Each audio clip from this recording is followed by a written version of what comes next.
I'm going to say this once at the top so you can hold it in your head while the rest plays out. I am not crazy. I know. Everybody who ends up where I am says that. I've heard the chorus, trust me. But I need you to understand. I'm telling you this the way I'd tell you about a flat tire or a stupid fight with my sister. I'm not wearing a tinfoil hat. I'm not chasing shadows. I'm telling you what happened at St. Callista on the night shift, in the halls that smell like lemon wipes and recycled air. I fix machines for a living. That's my official title, biomedical equipment tech. The unglamorous version is the person you yell for when a monitor won't stop alarming, or a pump throws an error right when you need it not to. I'm the guy who knows which cable goes where and how to reset a ventilator that got confused by a power bump. I don't prescribe anything. I don't touch meds. I have a rolling toolkit and a ring of keys and an ID badge with a photo I hate. Most nights I move from beep to beep like a Roomba with a coffee addiction. Night at a hospital is nothing like TV. It's not dead quiet. It's a steady hum, filtered air, rubber soles, the soft hiss of oxygen, the click of mouse wheels as nurses chart. The lights are lower and everything is softer, like the whole building is trying not to wake the baby that is death. We speak in a different voice at night. We don't slam drawers. We apologize to doors if they creak. We get superstitious about saying the Q word, quiet. That month it wasn't. The first one was on 4 East. I was in the stairwell landing halfway between floors, eating a vending machine granola bar and pretending it was dinner, when the code alarm hit. 3 descending tones that kick your heart like a steel-toed boot. Code blue, room 418. The voice on the overhead sounded calm like they practice. But everyone who works there knows that calm is a thin sheet of ice over panic. I jogged up with everyone else.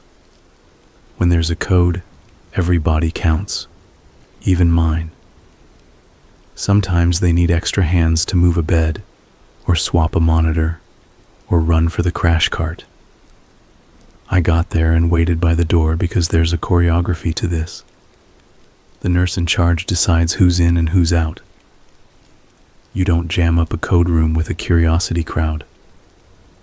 What I saw through the gap in the curtain that night pried loose a fear I didn't know I kept. I'm not going to describe it in a way that teaches anyone anything. I won't. But hear me. Patients who are already fragile should not be found like that. Tubing where it shouldn't be. Something taped that should never be taped. A monitor lead with a red arc across it like a mouth. It was messy, and worse than messy. It was deliberate. The team worked. They always work. The doctor's voice was steady. 1 milligram. The nurse's hands were efficient. The respiratory therapist adjusted something on the vent. Time stretched like gum. Then the flat line held, and the room did that thing where you can feel a shared breath stop and settle. The doctor said, "Time of death," and the machine stopped beeping like it had been told a joke it didn't like. They pulled the curtain the rest of the way, and I turned my face to the hallway. I could smell the sour bite of cleaning solution, and under it a wet metal scent that sits in the nose and won't leave. The charge nurse, Primavera, everyone calls her Prim, caught my eye. She's the kind of person you want in charge of anything. I watched her face work through anger, then grief, then the hard shell that lets you keep doing your job. She said low, "If you touch anything, photograph it first, to no one and everyone." She looked at the tubing like it had personally betrayed her. Security came, then the house supervisor, then the call to administration. The machine part of the night reeled up and tried to rethread itself, I went back to my card and checked the code on my pager again, because a part of me hoped I'd misread the floor number and I had wandered into the wrong nightmare. I hadn't. Officially, they were careful at first. Hospitals don't whip out the word foul play unless they have to. The phrase that hit the intranet the next day was unexpected event. The email said there would be an investigation. It said grief counseling was available. It said thank you for your professionalism during this difficult time, like we were at a solemn awards banquet. Nobody said murder. Nobody has to say murder when everyone has eyes. The second one was 2 nights later. Different floor, different patient profile, same wrongness. Nurses talk. Even the ones who don't like each other talk when the script goes off the rails. The phrase, "someone did this," slipped under doors. I didn't sleep between shifts. I kept thinking about all the ways machines can fail, and how none of those end with tape where tape shouldn't be. I kept replaying my steps, like if I could find a moment when I could have turned a different way, none of it would be real. That's called magical thinking, and it's a disease of its own. Day 3, midnights. I was calibrating a pump in the equipment room when the door swung in without a knock and a guy in a suit stepped in, like a blood blister in a sea of scrubs. He had a badge clipped to his belt that said, "Security," in letters big enough for the moon to read. He introduced himself as Hawley, not officer, just Hawley. His voice had gravel in it and a little bit of theater. "I need a list of who had access to 418 on Tuesday," he said, like the words were heavy. I shrugged. "That's not me. That's IT. I can call." "And a list for 5:33 last night," he said. "Still not me." He adjusted his tie like it was choking him. "Your badge logs." "My logs?" I laughed, because sometimes your body uses humor as a bandage. I was in the stairwell for 418, and I was nowhere near 533. I was fixing a centrifuge in the lab. I'll show you the work order. "We'll pull the logs," he said, like I hadn't spoken. "Stay available." Am I a suspect? Inflection joke. Haha. He looked at me for exactly the length of 1 second too long. Everyone's available. He left. The room felt smaller by half. The pump display blinked a polite blue ready, and I stared at it until my eyes went dry. That's the thing about being the machine guy. You become part of the scenery.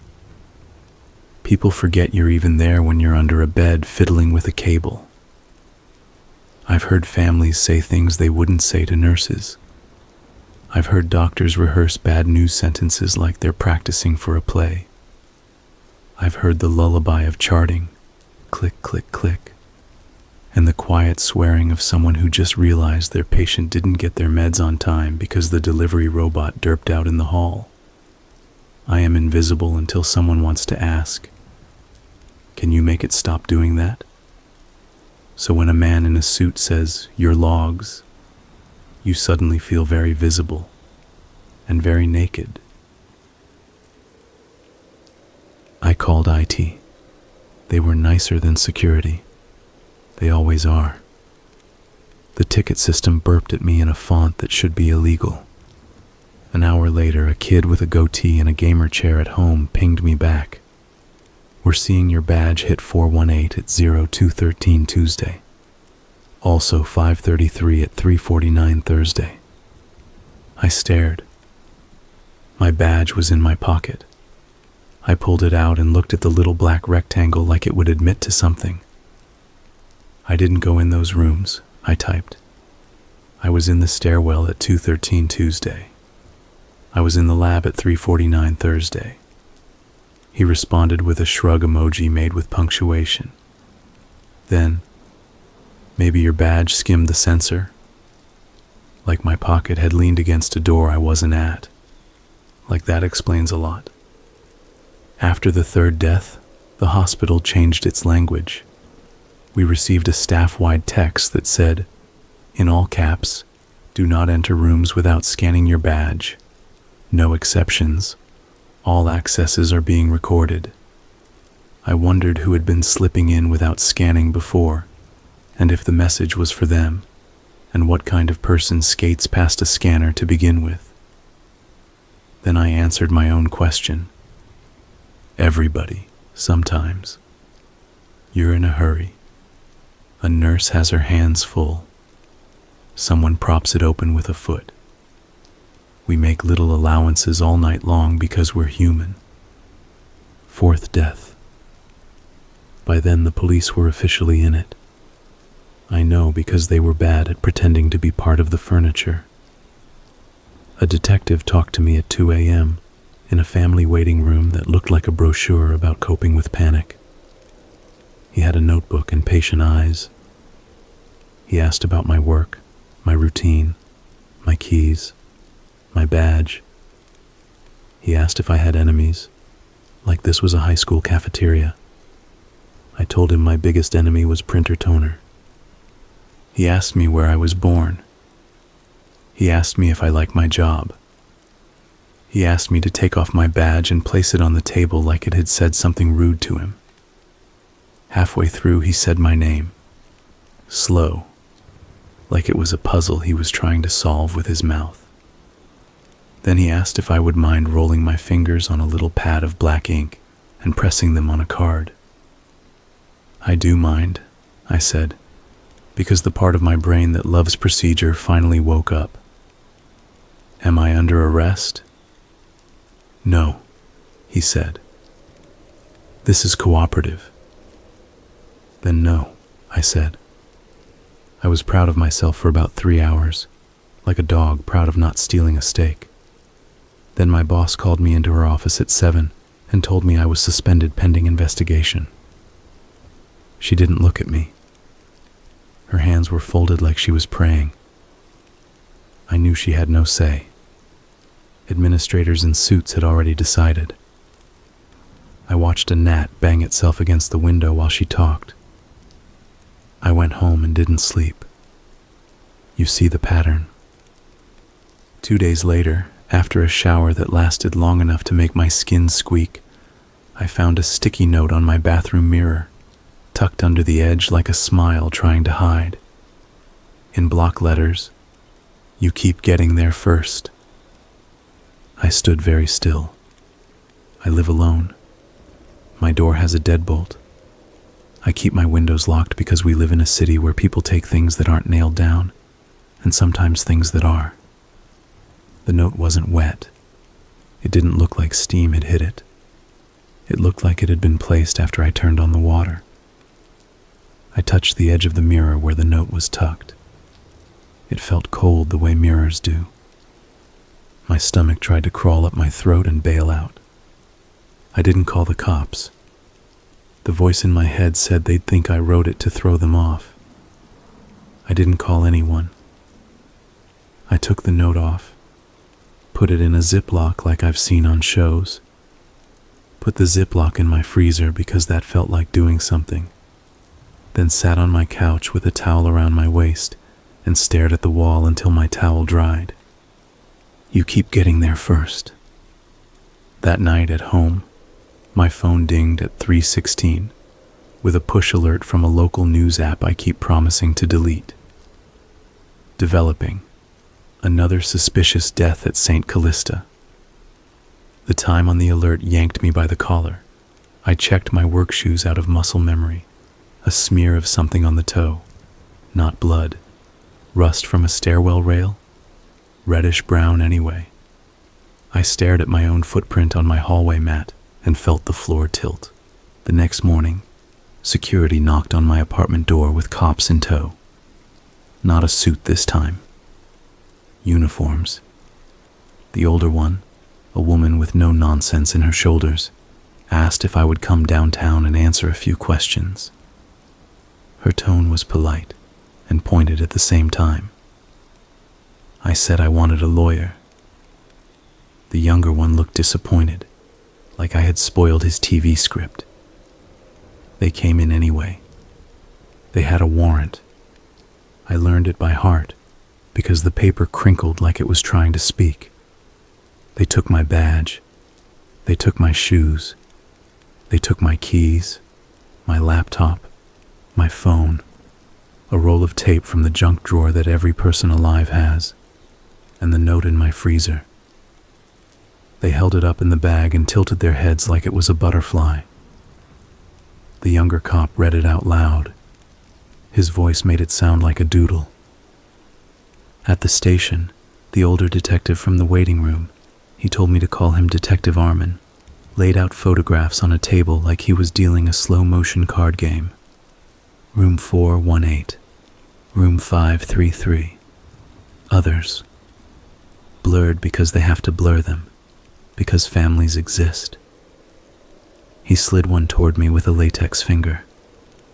This one, he said softly, like we were in church, has your fingerprint on the bed rail. This one has your print on a piece of tape.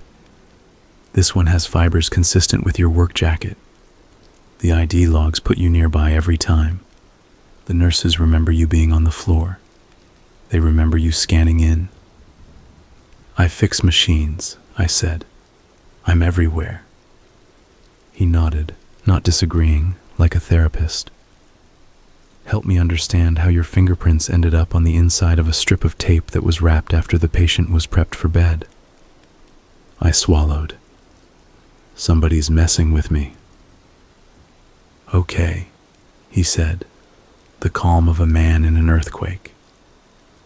Somebody is messing with you. How? I don't know. The words felt like chalk in my mouth. They could have, I don't know, stolen something, pressed my fingers on. I stopped because I realized I was giving a tutorial on being framed. I don't know, I said again, and wanted to smash my head into the table to shake an answer loose. He slid another photo. A security camera still, greenish and ugly. A figure in a dark jacket and scrubs pants walking through the doorway to 533, face down, hat brim shadowing. My work jacket, my gait, same shoes. I felt like I was staring at a bad deepfake of my own body. That's not me, I said, which is the worst sentence in the world to have to say.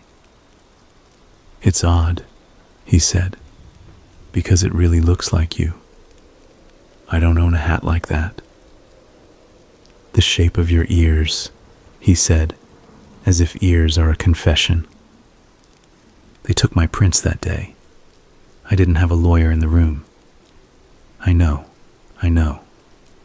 Every show says don't talk, don't touch a thing, wait for counsel.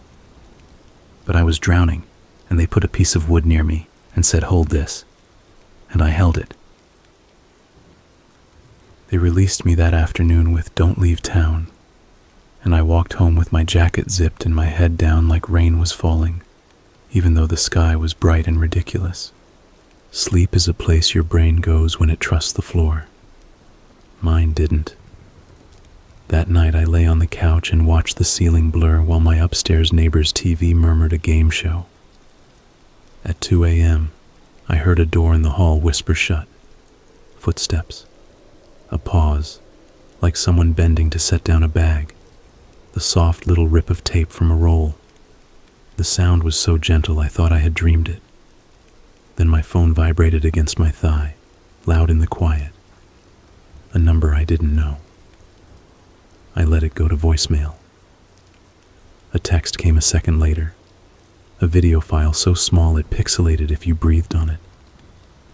I shouldn't have opened it. I know that now.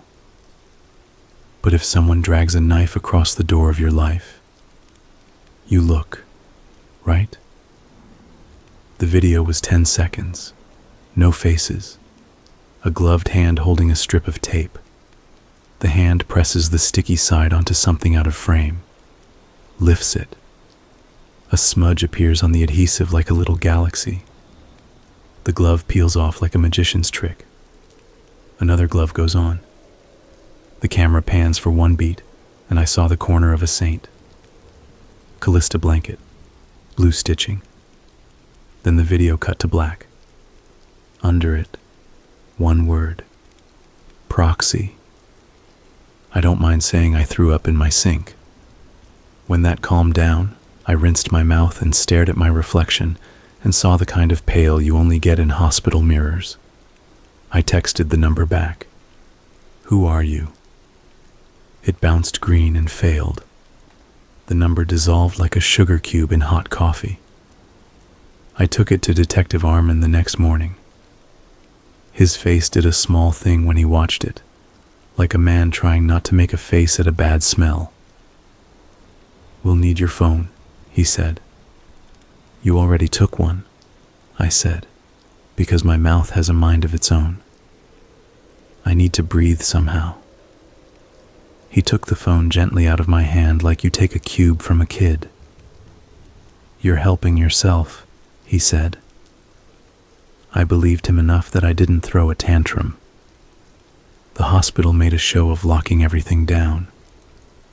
Visitor hours were slashed, one family member at a time, wristbands, security escorts, the whole nine. Doors that used to forgive were suddenly stern. We got pamphlets about workplace violence, like a man in a polo with a red lanyard could hold back whatever this was with bullet points. It didn't help. The 7th death. I was there, not in the room, outside.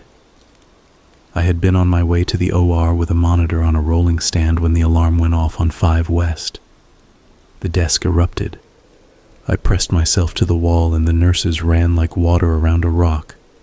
I saw a man I didn't recognize step through the doorway a beat before everyone else. He wore the dark jacket and scrubs pants uniform of my nights. He had a hat. He was average in the way that makes someone impossible to describe later. Medium height, medium build, medium everything. He didn't look at me. I followed. Because I am either brave or dumb, and sometimes it's the same thing. The hallway bent, and he took the stairs down instead of the elevator. I took the stairs too. He moved without hurry. He didn't push the door open with his shoulder the way staff do. He touched the metal plate with the tips of his fingers like he didn't want to smudge it. At the landing to 4 East, he paused, like you pause when you hear your name in a crowd. He turned his head a fraction. I saw the side of his face. Beard shadow. Hat brim. A line on his jaw like a small old scar. "Hey," I said, because what else do you say to your own ghost? He didn't run. He didn't threaten. He held out his hand like he was offering me something. For a second, just a second, I saw my own ID badge on his lanyard. My photo. My name. Then he tucked it into his jacket like a magician vanishing a coin, and with his other hand he made a little finger gun and clicked his tongue like a kid. He slipped through the door to 4 East before my brain could decide whether to leap or lock. By the time I got the door open, he was gone. The hall was a normal hospital hall, blinking light, the soft roar of HVAC, a dietary cart rolling like a docile animal. A TV murmured behind a door. A woman cried into a tissue in a chair by the window and didn't see me. I stood there holding a monitor and felt the weight of the building on my back. I told security. I told Detective Armin. I told Prim. It felt like holding up a raincoat as proof of a storm. Everyone nodded like they were humoring a kid who insists he saw Santa. The camera on the 5th West stairwell was undergoing maintenance. The 4 East camera caught half of me, looking feral and sweaty. The man with my badge didn't exist in pixels. There are 2 kinds of people in a hospital when bad things happen. The first group gets sharp. They double-check everything. They knot their hair tighter and put one foot in front of the other harder. The second group melts. They cry in elevators. They throw up in the staff bathroom. They call in sick, and nobody argues. I was turning into a third kind, the haunted. I walked like someone might step out of a linen closet and say my name. I started seeing hats in my peripheral vision. Every roll of tape on a workstation made me queasy. Day 10. I woke up in my living room with my clothes on and no memory of lying down. My apartment smelled faintly like hospital hand rub, that clean then sour smell that clings to everything. My front door was locked. My windows were locked. I put my hand on my own bathroom mirror, and the glass felt warm, like someone had been standing there a minute ago breathing on it. On the counter, a glove, latex, size medium. My size is large. I think there's a version of me that calls a friend at that point, or a lawyer. Instead, I sat on the floor and held the glove like it could tell me a joke. Then I put it in another Ziploc, labeled it with a Sharpie like a lab tech, and put it in the freezer beside a bag of peas. If you want to understand how tired I was, know that I ate the peas for dinner 2 days later without checking the label, and it tasted like anxiety. The day they arrested me, I was in the cafeteria with a tray of eggs that were more yellow than eggs should be. 2 uniformed officers, and Holly found me. The older officer used my first name, which punched the air out of me more than the cuffs did. I didn't fight. It would have been theater, and I was all out of it. People at tables turn their faces away like they do when someone vomits. Like if you don't see it, it can't happen to you. In the room with the bright light and the camera, they laid out the case like a science fair project. My prints on tape, on bed rails, on a scalpel handle that made my throat close. My badge logs at every door. Fibers from my jacket found on a pillowcase, and everyone flinched at the way that word sounded with case stuck to it. A hair, my color, my length, consistent with, in the corner of a sheet. A calendar with my name circled on the staff schedule the nights it happened, though that one felt like a stretch because of course I was there. I always am. Night after night, I'm the guy with the toolkit under the hum. I said no 100 times, and each time it got smaller, like a balloon losing air you can't hear. I whispered, I didn't, and the detective nodded like I'd said, okay. They asked me if I wanted to plead. I asked for a lawyer again. They charged me. They led me into a place with heavy doors. If you ever end up locked somewhere, you learn a few things very fast. Time stretches in a new way. Sounds have sharp edges. The slot clacking open. The rubber squeak of a guard's shoe. The scrape of a plastic tray. You can tell who is new by the way they breathe. You can tell who has decided to be okay, and who will never be okay again. You learn that everything smells faintly like someone else's laundry. They put me in a cell alone because the words in my paperwork flagged me. Homicide. Healthcare. I tried not to think about why that mattered. My lawyer, public defender, overworked, sharp eyes, told me to limit my commentary to not guilty and to stop trying to explain. I listened because everything else I'd done hadn't worked. Here's the funny part. The funny part is that, for the first time in weeks, I slept. The second night in, the concrete under my mattress felt like the only honest floor in the world. No monitors, no stairs, no mystery hats. I slept like someone had finally found the off switch behind my ear. I woke up shaking, not from a nightmare, but from relief that was so big it scared me. On the fourth day inside, the guard slid a folded paper through the slot with my lunch. "Fan mail," he said, and smirked like I was a celebrity he didn't like. It was a get-well card. You know the kind. A cartoon sun with a bandage on its head. Inside, someone had written in block letters, "You can rest now." On the back, tiny, almost shy, a little stamp of a fingerprint in gray ink that looked familiar, the way your own handwriting looks familiar in a window you pass. I pressed the card flat against the wall with my fingertips and didn't scream, which felt like climbing a mountain. I showed the card to my lawyer. She cursed softly and told the detective. The detective cursed softly and told me I shouldn't have opened anything from anyone, which is rich when a guard hands you your whole world in paper form. Still, it went in a bag, and the bag went somewhere, and somewhere is where evidence goes to be misunderstood.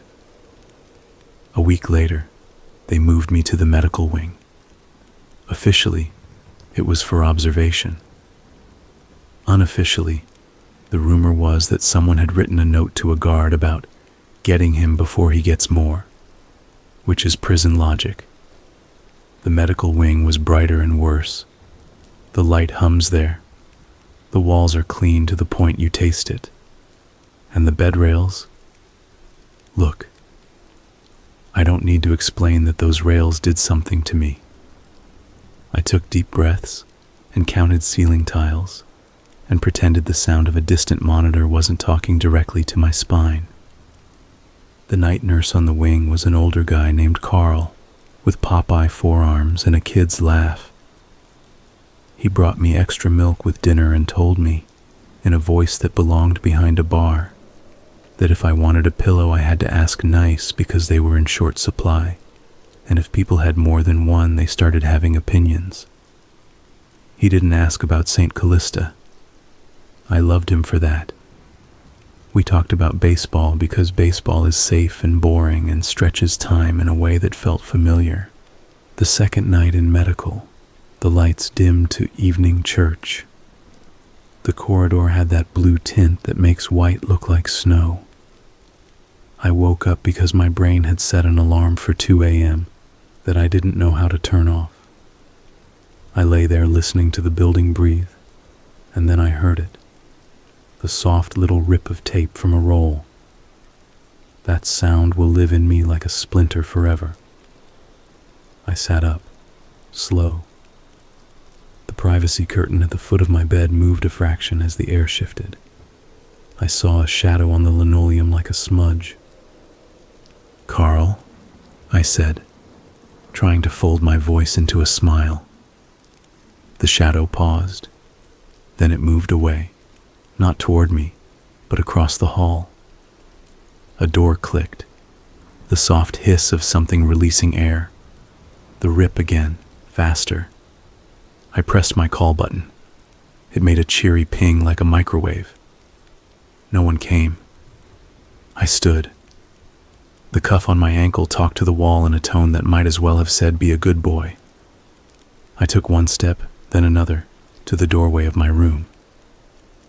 I leaned out and saw what I will not describe except to tell you that it felt like St. Callista had reached in here and pinched the same nerve. A figure in a jacket and scrubs moved like a shadow inside the room opposite mine. The light hit the brim of a hat. He turned his head a fraction, and I could feel him smiling, even without seeing his mouth. He didn't hurry. He pressed his hand to the doorframe as he left, leaving a smudge of something like chalk. He walked past me within 6 feet, and I saw a detail I had missed every other time. The smallest white scar on the jaw, the shape of a crescent, like a half moon, old and smooth. He looked at my cuff, then at my face, then at the monitor above my door ticking my pulse in green. He held his palm out, as if measuring my breath. He whispered, "Proxy?" And it wasn't a whisper like secrets. It was a whisper like someone tasting a word they liked. He walked on. He disappeared down the hall like the building ate him. I would love to tell you I tackled him. I would love to tell you I hit the alarm and people flooded in and the hat fell off and we all clapped. Instead, I stood there like someone frozen in place by a fairy tale, and when I could move again, I beat on the door with my fist like a child until Carl arrived with 2 guards and a look on his face like I had just told him his own name wrong. They searched. The room across the hall had a man in it who no longer needed anything from anyone. They blamed the timing of his heart. They blamed the universe. They looked at me with that look that says the witness is the problem. They patted my shoulder like I had had a bad dream. One guard said, "You're safe in here." And I laughed, and it came out ugly. It didn't matter anyway. By morning, word had gotten to Armin. He came to see me behind plexiglass. He didn't look bored exactly, but more like a teacher who has had to grade too many papers. "The evidence we have," he said, as if reciting from a book, "doesn't stop existing because you felt a breeze in the night." "There was a man," I said. "He was in my hospital before. He's here now. He has my badge. He stamps my prints. He's using me like a stamp." "Why you?" Armin asked, and it wasn't sarcastic. It was earnest in a way that broke me a little. "Out of all the staff, why you?" "Because I'm invisible until I'm not," I thought. "Because I touch everything and nobody thinks about the fact that I touched it. Because my badge works everywhere and I walk everywhere and you can blame me for anything and it looks plausible. Because I am boring. Because you can't see how gloves make a hand into a tool and a hand into a lie." "I don't know," I said instead. "Because we were playing chess, and I had only pawns." He rubbed his eyes with his thumb and forefinger. "We picked up a pair of latex gloves from your apartment freezer. We picked up a greeting card with creative decoration. Our lab found your prints on all of it." "Of course you did," I said. "They were made with my prints. That's the point." I heard how I sounded and hated it. The logic loops you into a corner where the wallpaper is the same pattern no matter where you turn. He leaned back. "You know, there's a theory." He stopped. "Forget it." He stood, then sat again. "There's a theory you want to be caught. That you're not asking us to look elsewhere because you need us to say it back to you, over and over, until you believe you didn't. That you didn't. It happens." I shook my head. "No." He nodded, like a man finishing his half of a conversation with a wall. "We'll pull the medical wing cameras," he said. "We'll see what we see." He paused at the door. "Get some sleep." They didn't show me the footage, of course, but my lawyer did. Not officially. She slid her phone across the table in a meeting room and said, "You didn't get this from me." And I watched myself stand in my doorway at 2-something in the morning, staring across at the hall. The camera angle was bad. The corner I needed was blown out by a light. I looked nervous and pale and guilty because that's how I look now. And the man who passed my room? On the footage, he was a smear, a bend in the air. The video stuttered there for 1 second and jumped. Glitch, the timestamp said. A bad pixel, a blip. I saw a flash of a hat brim, and then it was gone. "You see it?" my lawyer asked. I see me, I said, because that was the easiest sentence. They won't believe you, she said. She said it kindly. They believe the tape. The tape believes you did it.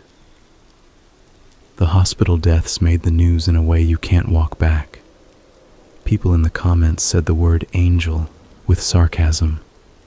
They said monster with enthusiasm. They said lock him up. And those 3 words taste like copper on your tongue. My sister called me and cried on voicemail. My mother left me a message that was 90% rosary and 10% rage. I listened to both until my battery gave up. You want a resolution? I do too. You want me to tell you the man with the hat got caught because he slipped on a puddle and broke his nose and bled in a way that gave up his DNA. You want me to tell you a nurse remembered his scar and matched it to a mugshot, and we all applauded and the credits rolled. You want the neat box. The human brain is a box factory. The week after I saw him on the medical wing, St. Callista had 0 unexpected events. They put that on a flyer like a gold star. The week after that, 2 more deaths at a hospital across town. Same whisper of tape. Same wrong kind of deliberate. I read about it in the paper on the communal table and laughed out loud, and everybody looked at me like I had done a trick with my eyebrows. My lawyer said, "We can use that." And I said, "I'm not in that building. How many copies of me does one city need?" Detective Armin came, finally, with a different face. It wasn't happy, but it wasn't flat either. He put a photo on the table. Not a death photo. A man's face in a DMV kind of picture. Beard shadow. Hatless. A crescent scar on the jaw. Underneath, a name I didn't know. This man, Armin said, was a patient sitter at St. Callista 5 years ago. He worked nights. He left under a cloud after a complaint we can't get into because HR keeps skeletons in fireproof boxes. Your badge logs line up with someone else's logs from back then, which is a very long story I am not allowed to tell you in this room. He's been in and out of facilities since. He has a talent for not being there when cameras are on. He also has a talent for finding people like you. Like me how? I asked, even though I knew the answer. People who touch everything and don't get noticed for touching everything, Armin said.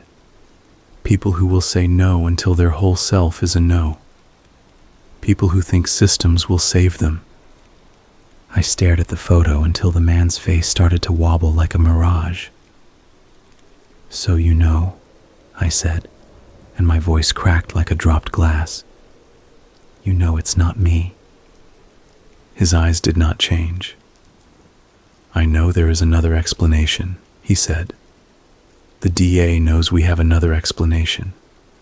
The DA also has your prints and your badge logs and your hair fiber, and a city that wants a box with a bow on it. So I stay here," I said. "For now," he said. He didn't apologize. I respected him for that. He stood and didn't offer to shake my hand, because his hands were full of air. The next morning, a new card came through my slot. A thank you this time with balloons on the front, which would be hilarious if you didn't want to peel your skin off.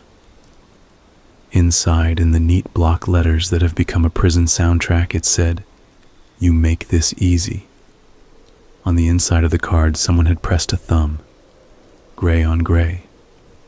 I pressed my own thumb next to it. The whorls matched like twins. I swallowed hard enough to hurt myself. I am not insane. I know what the word means.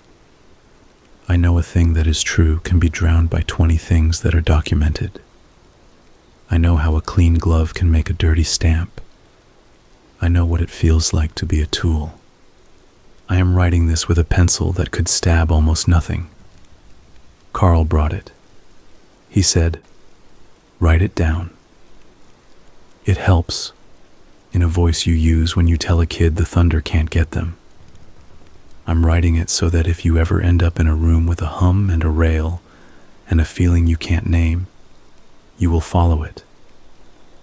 I'm writing it so that when a machine beeps wrong and a nurse says, "That's odd," you will not be afraid of being the person who says, "No, that's wrong." I'm writing it because a man who wears a hat and a generic jacket used me like a signature, and it's going to take me the rest of my life to unsign. I'm writing it so I can read it back to myself at 2 a.m. like a book for a kid who can't sleep.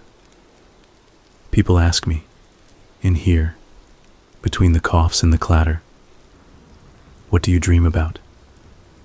They want me to say blood or tape or hands. I don't. I say doors, because that's the truth. I dream about doors with sensors, and doors with plates and doors that give way if you lean just so. I dream about the sound a badge reader makes when it accepts you. I dream about a door that will not open no matter how politely you ask, and me standing on one side with my hands open like the firefighter in another story, like I'm asking the air to give me back what went through. Last week, a new nurse came on the medical wing. He looked at my chart and made a face at the charges, and then made a different face when he looked at me. "You don't look like a monster," he said, "because some people talk like that to folks behind glass." "I'm not," I said. He nodded like you nod at weather. "You know what scares me?" he said conversationally while he checked a line. "Not monsters. People who figure out how to look like nothing." He left, and I liked him more than I should have. I don't know if I'll win this. That's the boring truth. Trials are slow, and evidence looks shiny, and juries like boxes, and my lawyer is sharp, but the world is dulling her out of spite. Maybe they'll hang it on me because it's easier to hang something on someone who's already used to carrying. But if the news stops for a day because the man with the hat stops, don't clap yet. If it stops for a week, clap if you need to. If it starts again across town, think of me. Think of how easy it is to take a hand and press it where you want. Think of how tape remembers what you tell it to remember. Think of the word proxy.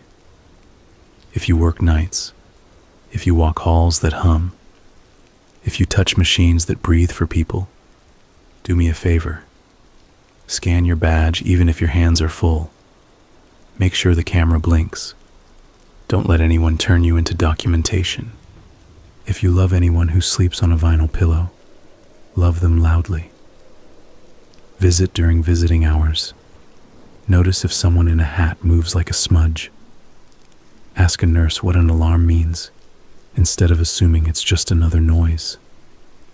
Tell the machine guy thank you when he makes the beep stop. He'll shrug it off. He won't know where to put it. Give it to him anyway. And if you ever get a card with a fingerprint inside, burn it, or freeze it, or tape it to a door. I don't have the right advice. I'm not good at advice. I fix machines. I used to think machines were honest. I am not crazy. I am not guilty. I am in a room that hums and a rail that gleams and a door that opens when someone else decides it should. I say my name out loud twice a day so I don't forget how it sounds. I stare at my hands and try to remember that they belong to me first. Somewhere in a drawer there are photographs of the whorls on my thumbs, and somewhere a man has copies and a hat, and a habit of stepping sideways when a camera looks. He likes the word proxy. I hate it like a taste I'll never get out of my mouth. If you see him, don't follow him alone. Don't be brave. Be loud. Say you saw something. Be the opposite of a tool. Be a person who knocks on a door and keeps knocking and doesn't care if everyone thinks they're dramatic. It only looks dramatic until the morning you're the one in the room, and the tape is the wrong kind, and the machine sings, and someone else has hands made of yours. That's all. That's the whole of it. If we're lucky, you'll read this and roll your eyes and call me what they call me on the news. If we're lucky, he'll get sloppy, and someone with a camera that doesn't blink will be there. If we're lucky, I'll get to stand in a courtroom and hear the words "not guilty" and breathe like a human. Until then, I sleep when the hum lets me, and I count the screws in the vent above my bed. And I remember a thing Carl said the other night when the lights went down and the hall went blue. "Machines don't lie," he said, patting the monitor. Then he looked at me and added, "People do." He meant it one way. I mean it another.